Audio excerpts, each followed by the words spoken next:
ഇതിപ്പോ ആരാണാവോ ഈ നേരത്ത്?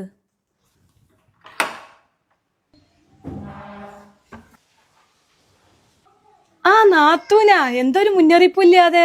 അതെന്റെ അങ്ങളുടെ വീട്ടിൽ എനിക്ക് എപ്പോ വേണമെങ്കിലും വന്നൂടെ? അല്ല, ഞാൻ അങ്ങനെ ഉദ്ദേശിച്ച് പറഞ്ഞല്ല. നിങ്ങൾ വരി, കേറി അകത്ത് കയറി. എവിടെ ഇഷമോള്? ഒന്ന് വിളിച്ചവളെ. ആ അവിടെ ഉണ്ട്, നിങ്ങൾ ഇരിക്കും, ഞാൻ അവളെ വിളിക്കാം. അല്ല, നിങ്ങൾക്ക് ചായ ജ്യൂസ് എന്താ എടുക്കണ്ടേ? അതൊക്കെ പിന്നെ ആവാം. ഇപ്പൊ ഇഷനെ വിളിച്ചേ. ഇഷമോളെ, ഇഷമോളെ, ഇങ്ങ് വന്നേ. ഇതാരോ വന്നിട്ട് നോക്കിയേ. ഹായ് സിബി മാമി. സിബി മാമി എപ്പോഴാ വന്ന്? ആ മാമിന്റെ മോള് ഇവിടെ വന്നേ. എന്നാ നിങ്ങൾ സംസാരിക്കും, ഞാൻ വെള്ളം എന്തെങ്കിലും എടുക്കാം. എന്റെ കുട്ടിയാകെ കോലം കെട്ടിക്കണല്ലോ. എന്താ ഇവിടെ നിന്ന് തിന്നാൻ കിട്ടില്ലേ? മാമി കൊറേ ദിവസമായില്ല എന്നെ കണ്ടിട്ട്, അതാവും. എന്നാലും എന്ത് ഭംഗി ഉണ്ടായിരുന്ന മോളാണ്. എന്നെ കൊണ്ട് പണിയൊക്കെ എടുപ്പിക്കുന്നുണ്ടല്ലേ. മാമി എല്ലാം അറിഞ്ഞണ്. എനിക്കൊരു കുഴപ്പമില്ലേ മാമിയെ. ഹായ് മാമി. ഓ ഇവനാവൂലേ ഇവിടുത്തെ വില്ലൻ? വില്ലനാ? അതെന്താണ്?